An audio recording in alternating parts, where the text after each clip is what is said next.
Hello friends, welcome to my little kitchen. તો આજે આપણે બનાવીશું વઘારેલી મેગી. તો ચાલો બનાવવાનું સ્ટાર્ટ કરીએ. એ પહેલાં જો તમે મારી ચેનલમાં નવા હોય તો ચેનલને સબસ્ક્રાઈબ કરો.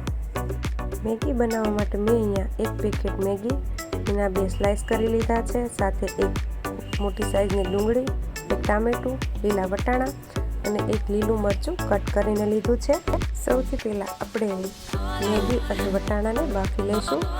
તો તેના માટે મેં અહીંયા એક વાસણમાં 1 ગ્લાસ જેટલું પાણી ઉમેર્યું છે. હવે આપણે જે મેગીના 2 સ્લાઇસ કરીને રાખ્યા છે તે ઉમેરીશું.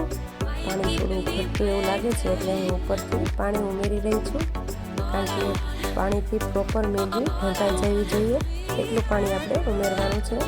અને સાથે જે વટાણા લીધા છે તે પણ ઉમેરી દઈશું. ધીમો ગેસ રાખીને 5 મિનિટ સુધી આપણે આ બંનેને બફાવા દઈશું. ત્યાં સુધીમાં આપણે મેગીનો વઘાર કરી લઈએ. તો તેના માટે મેં અહીંયા એક કઢાઈમાં 2 ચમચી તેલ લીધું છે. તેલ થોડું ગરમ થાય એટલે આપણે જે ડુંગળી સુધારીને રાખી છે તે ઉમેરીશું અને તેલમાં સારી રીતે સાતળી લઈશું. તેલમાં હવે આપણે ડુંગળીને ગોલ્ડન બ્રાઉન થાય ત્યાં સુધી સાતળવાની છે. એની સાથે જે આપણે મરચું કટ કરીને રાખ્યું છે તે પણ ઉમેરી દઈશ. જો તમારે બાળકો ખાવાના હોય તો મરચું ના ઉમેરવું, માત્ર લાલ મરચાંથી બનાવશો તો પણ મેગી એકદમ ટેસ્ટી બનશે. હવે મીડિયમ ગેસની ફ્લેમ પર આ બંનેને તેલમાં સાતળી લઈશું અને ડુંગળી ગોલ્ડન બ્રાઉન થઈ જાય પછી આપણે આગળની જે મસાલા છે તે કરીશું. અત્યારે તમારે ગાજર કે કેપ્સિકમ ઉમેરવું હોય તો તમે અત્યારે જ ઉમેરી શકો છો.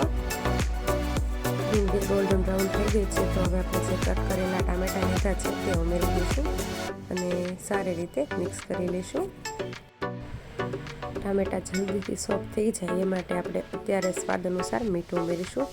મીઠું ઉમેરતી વખતે ખાસ ધ્યાન રાખવાનું છે કે મીઠું આપણે ખાલી આ ડુંગળી ટામેટાં પૂરતું જ ઉમેરવાનું છે. અને સાથે ચપટીક હળદર ઉમેરી દઈશું અને આ બંનેને ઉમેરી સારી રીતે મિક્સ કરી પછી આપણે ટામેટાને 1 મિનિટ જેવું ચડવા દઈશું.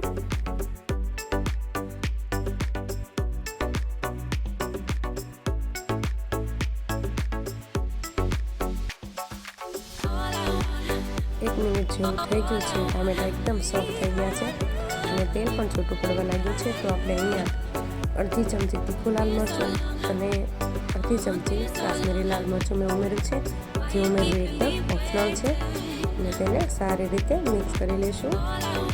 હવે જે આપણે મેગીની સાથે જે મસાલો આવે ટેસ્ટ મેકર તે પણ ઉમેરી દઈશું અને સારી રીતે મિક્સ કરી લઈશું. અત્યારે ગેસની ફ્લેમ એકદમ સ્લો જ રાખવાની છે, નહીંતર મસાલા બળી જશે. અને હવે જે આપણે વટાણા અને મેગીને બાફા રાખ્યા હતા તે પણ બફાઈને રેડી થઈ ગયા છે. તો હવે આપણે આ મેગી અને વટાણાને હું અહીંયા પાણી સહિત જ ઉમેરું છું, કારણ કે મારી મેગી થોડી ગ્રેવીવાળી જોઈએ છે એટલે પાણી સહિત જ ઉમેરું છું. જો તમારે મેગી કોરી ખાવી હોય તો પાણી નિતારીને પછી ઉમેરવી. અને ચમચાની મદદથી આપણે મેગીને આ ગ્રેવી સાથે મિક્સ થવા દઈશું. એવું કહેવાય છે કે મેગી માત્ર 2 મિનિટમાં બની જાય છે, પરંતુ કોઈ દિવસ મેગી 2 મિનિટમાં હજી સુધી બની જ નથી. મેગીને બનતા 10 મિનિટ જેવો તો સમય લાગી જાય છે. હવે મેગી તમારે જે રીતે જોઈએ તે રીતે પાકવા દેવાની છે. જો થોડી ગ્રેવીવાળી જોઈએ તો અત્યારે ગેસ બંધ કરી દેવો અને થોડી કોરી જોઈતી હોય તો 1 જ મિનિટ જેવું મેગીને હજી વધારે રહેવા દેવાની છે. અને હું ઉપરથી ઝીણી સમારેલી લીલી કોથમીર ઉમેરું છું. તો તૈયાર છે આપણી આ વઘારેલી મેગી. જો તમે આ રીતે મેગી ના બનાવતા હોય તો એકવાર જરૂરથી બનાવજો. અને રેસીપી કેવી લાગી એ કોમેન્ટ કરી મને જરૂરથી જણાવજો. અને રેસીપી સારી લાગી હોય તો લાઈક કરજો, શેર કરજો અને આવી અવનવી રેસીપીના વિડીયો જોવા માટે મારી ચેનલને સબસ્ક્રાઈબ કરી બાજુમાં આપેલ બેલ આઇકોન બટન દબાવજો. Thanks for watching.